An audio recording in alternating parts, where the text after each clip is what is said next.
Doctor সাহেব আমি তো শেষ, আমি আর পারতেছি না। কি হয়েছে আপনার?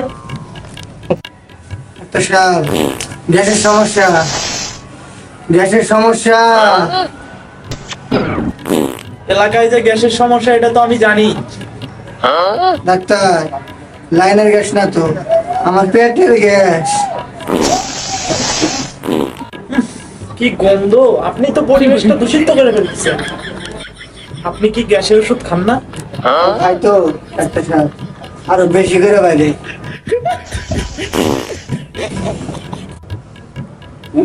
ডাক্তার সাহেব আমার নিচ দিয়া উপর দিয়া সব খান দিয়া গ্যাস বাইরে।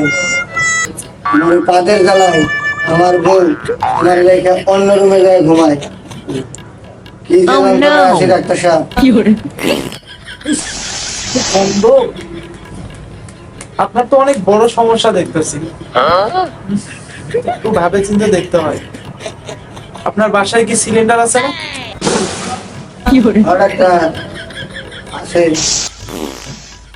তাহলে আপনি একটা কাজ করেন, বাসায় গিয়ে সিলিন্ডারের পাইপটা আপনার পাশায় ঢুকিয়ে দেন। এটা আপনার প্রথম কাজ। ওই গ্যাস দিয়ে আপনার বউরে রান্না করতে বলবেন, এতে আপনার টাকাও বাঁচবে, আপনার গ্যাসও কমবে। এই বুদ্ধিটা আমার আগে কেউ দেয় নাই, আমি এখনই যে এই পদ্ধতি ব্যবহার করবো। আসুন, আসেই তো বসেন, বসেন বসেন। কি সমস্যা আপনার? পেটের ভিতরে কি জানি তাই তো। আরে এমন করলে তো আমি বুঝতে পারবো না। বসেন, একটু বসেন, একটু বসেন। কি খেয়েছেন আপনি? আমি তো কিছুই খাই না ডাক্তার সাহেব। তাহলে এমনটার কারণটা কি? দেখেন ডাক্তার সাহেব, আমি ঘুমাচ্ছিলাম, হঠাৎ আমার মুখের ভিতরে একটা ইঁদুর ঢুকে গেল। আমার মনে হচ্ছে সেই ইঁদুরটাই আমার পেটের ভিতরে একটা গন্ডগোল বানাইছে। ও, তাহলে তো আপনার অনেক বড় সমস্যা দেখতেছি। আপনি একটা কাজ করতে পারেন, বাজার থেকে এক প্যাকেট ইঁদুর মারা ওষুধ নিয়ে যে আপনি খেয়ে ফেলতে পারেন, ভাত দিয়ে অথবা পানি দিয়ে। কি ডাক্তার সাহেব, মানুষ আপনার কাছে আসে বাঁচার জন্য, আপনি তো আমাকে মরার ওষুধ দিতেছেন। আরে মনে নেই, এখানে আপনার তো বাঁচা মরার কোনো প্রশ্ন আসে না। প্রশ্ন হচ্ছে যে ইঁদুরটা মরবে। স্যার আপনার কাছে আর কোনো উপায় নাই ডাক্তার সাহেব, এটা আমার বাঁচা মরার প্রশ্ন হয় না ডাক্তার সাহেব। ঘরে আমার বউ বাচ্চা আছে, আমি মরে গেল। আচ্ছা বসেন বসেন বসেন, আমি ভেবে চিন্তা দেখছি কি করা যায়। বসেন। ডাক্তারের কাছে যখন এসেছেন দিতে পারি, বুদ্ধিটা একটা দিতে পারবো, ব্যবস্থা একটা হবে। বাড়িতে গিয়ে একটা কাজ করবেন, ছোটখাটো একটা বিড়াল ধরে পানি দিয়ে গিলে খেয়ে ফেলবেন।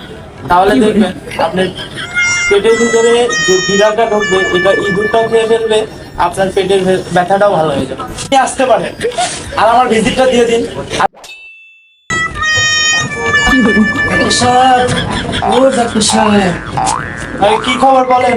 আমার পেটের ব্যথা তো কমলো না। পেটের ব্যথা কমলো না মানে? ও, আপনি 2 দিন আগে একবার এসেছিলেন না? আইছিলাম তো। আপনাকে যে 2 দিন আগে যেসব খাবার খেতে বলা হয়েছিল, এসব কি খেয়েছেন? আচ্ছা তাহলে বলেন তো কি কি খাবার দিয়েছেন? এই মনে করেন পিৎজা খাইছি, রাবার খাইছি, পেন্সিল খাইছি, বালিশের কাবার খাইছি, বিছানার চাদর তো টানাটানি করে সিলবারি বাড়ি নেই, তাই বেশি বেশি করে সাবান আর ক্রিম করতে খাইছি। সব বলদের মতো আবল তাবল কথা বলে। দূর মিয়া, আপনারে খাইতে বলছি কি আর খাইছেন কি? এইসব খাবার খেলে কি আর পেটের ব্যথা ভালো হয়? আমাকে সব খাবার করলেন, এখন আপনি কইতেছেন যে সব কি খাইছে? আপনারা তো পোলাপানের খাবার খাইতে বলছি, তাই বলে তো এই না জুতা খাবেন, রাবার খাবেন, পেন্সিল খাইবেন। আপনারে বলা হয়েছে পোলাপানদের সাগু, লাচ্চা, তারপরে যাও, এগুলা। আমার তো এগুলো খাইতে খাইতে অভ্যাস হয়ে গেছে, মানে এগুলো ছাড়া তো অন্য কিছু খাইবার পারি না। আমি কি করলে আমার পেটের ব্যথা ভালো হইব পরামর্শ দিই। এটা একটা চিন্তার বিষয়। আপনার যেহেতু এটার অভ্যাস হয়েই গেছে, তাহলে বাড়ি থেকে একটা কাজ করে পাটাতে ছেঁচিয়া পিষিয়া একদম জাতা দিয়ে পালিশ করে খাইবেন। তাহলে দেখবেন আপনার পেটের ব্যথাটাও ভালো হয়ে গেছে, আপনার আর কোনো হজমের সমস্যা দেখা দিবে না। ডাক্তার সাহেব, আপনি তো আমার খুব ভালো একটা বুদ্ধি দিচ্ছেন, এই চিন্তা তো কখনো আমার মাথায় আসে নাই।